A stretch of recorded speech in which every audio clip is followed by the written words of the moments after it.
अच्छा, अब फिर पीछे चलिए थोड़ा सा। भर्व का शुरुआत क्यों, चलिए कि भर्व का चेहरा क्या था। आपके वर्ब्स को दो भाग में आप बांटे थे।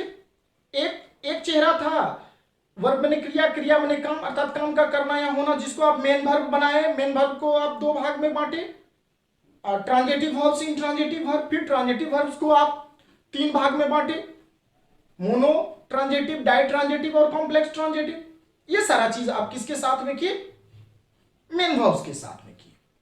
अच्छा, अब दूसरी पहलू, दूसरा बात मैं कह करके छोड़ा था कि समय के अनुसार वाक्य को पूरा करने वाला है, हूं, हो, था, थे, थी का मैं जिक्र किया था। और मैं कहा था कि ये कहीं ना कहीं ऑक्सिलरी वर्ब्स का काम करता है, मगर बात अधूरा था, वहां अधूरी बात पर मैं छोड़ा था। मैं कहा था उस समय कि आगे मैं इस बात का जिक्र करूंगा। अब बात क्या है बच्चों, इस चीज को समझिए। जी हां, वो ऑक्सिलरी वर्ब है, मगर कब, इस चीज को समझिए। कोई भी ऑक्सिलरी वर्ब, चाहे वो है, हो का is, are, am, has, have हो, चाहे वो डू, डज हो, चाहे वो वाज, वेयर हो, डिड हो, या हैड हो, या शैल, विल हो, कैन, कुड, मे, माइट, कुछ भी हो। बच्चों याद रखिएगा इस चीज को कि कोई भी ऑक्सिलरी वर्ब्स तब ऑक्सिलरी वर्ब्स है जब उसके साथ कोई मेन वर्ब उपलब्ध हो। यदि ऑक्सिलरी वर्ब्स के साथ कोई मेन वर्ब उपलब्ध है तब तो वह ऑक्सिलरी का काम करेगा।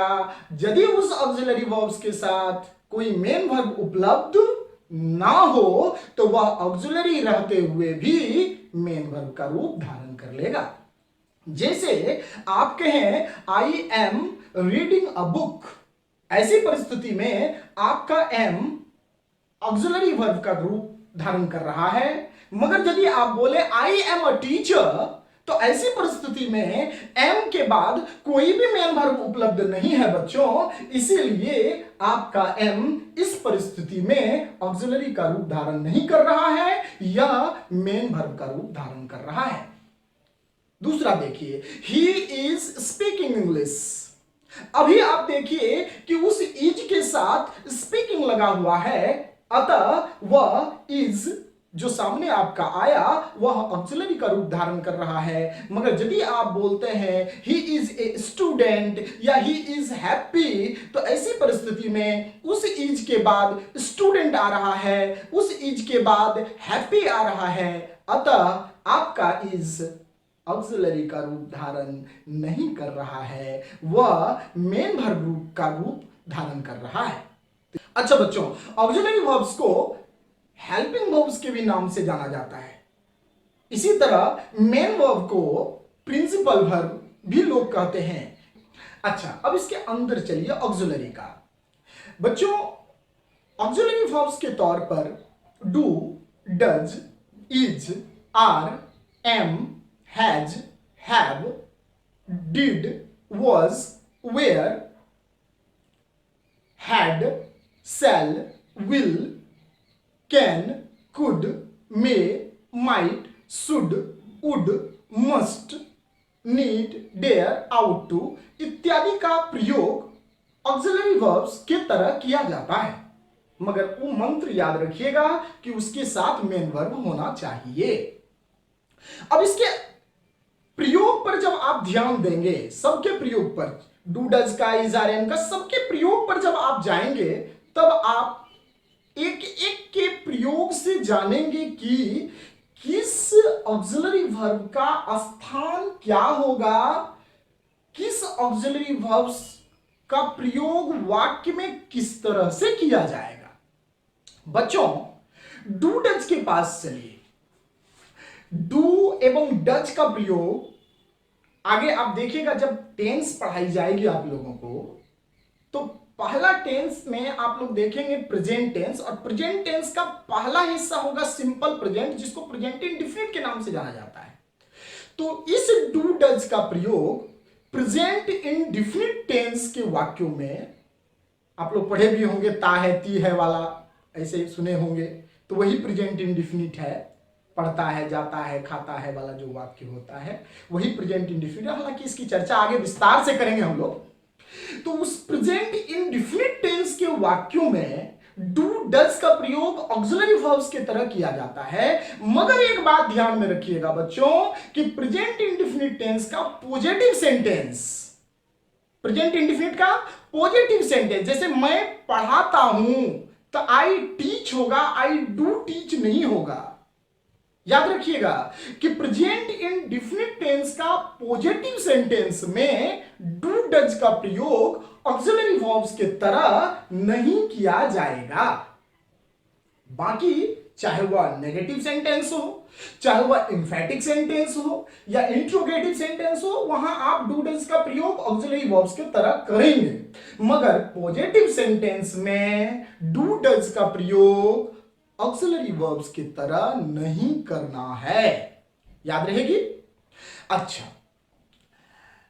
डू का प्रयोग और डज के प्रयोग पर थोड़ा सा और जाने। आप पर्सन पढ़े थे फर्स्ट लेवल में, याद होगा आप लोगों को।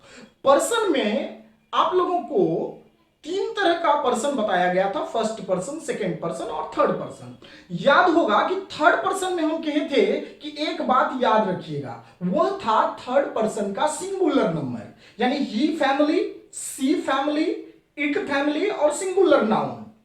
कौन कौन? He family, she family, it family और सिंगुलर नाउन, ये आपका थर्ड पर्सन का सिंगुलर नंबर है।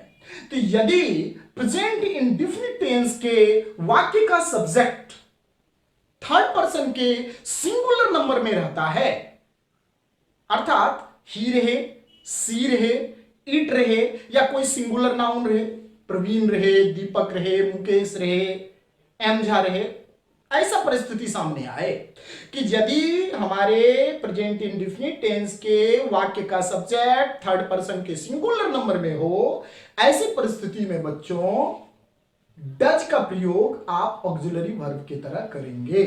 यदि हमारे प्रेजेंट इंडेफिनिट टेंस के वाक्य का सब्जेक्ट थर्ड पर्सन के सिंगुलर नंबर में ना हो, ऐसी परिस्थिति में बच्चों डू का प्रयोग ऑक्सिलरी वर्ब की तरह करेंगे। जैसे मैं अंग्रेजी नहीं पढ़ाता हूं, I do not teach English. वह यहां नहीं आता है, he does not come here. अब बताइए कि वहां पर आप डू डाले और यहां ही के साथ आप क्या किए? डज का प्रयोग किए। फिर से सुन लें कि यदि हमारे वाक्य का सब्जेक्ट थर्ड पर्सन के सिंगुलर नंबर में हो, ऐसी परिस्थिति में हम लोग डज का प्रयोग करेंगे प्रेजेंट इंडेफिनिट टेंस के वाक्य में। यदि प्रेजेंट इंडेफिनिट टेंस के वाक्य का subject third person singular number में नहीं हो, ऐसी परिस्थिति में हम लोग डू का प्रयोग करेंगे। आगे और जाने कौन कौन आदेश, निवेदन या सलाह सूचक वाक्यों को जोरदार बनाने के लिए, इंफैटिक करने के लिए किसको किसको? ऑर्डरेबल सेंटेंस यानी कि आदेश वाला वाक्य, निवेदन वाला वाक्य, सलाह वाला वाक्य, इसको यदि जोरदार बनाना है, ऐसी परिस्थिति में आप डू का प्रयोग करेंगे और वाक्य जोरदार हो जाएगी।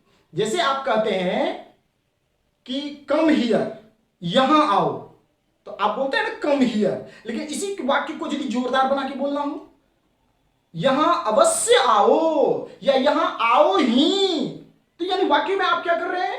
आदेश वाला वाक्य को जोरदार बना रहे हैं। तब क्या करना पड़ेगा? Do come here. अवश्य अंग्रेजी सीखें, डू लर्न इंग्लिश। बात समझ रहे हैं? आदेश, निवेदन या सलाह सूचक वाक्यों को जोरदार बनाने के लिए डू का प्रयोग किया जाता है। बच्चों, डू डज से जुड़ी हुई एक बात और ध्यान में रखेंगे कि डू डज के साथ हमेशा भी1 का प्रयोग किया जाता है। डू डज के साथ बच्चों किसका प्रयोग किया जाता है? भी1 का प्रयोग किया जाता है।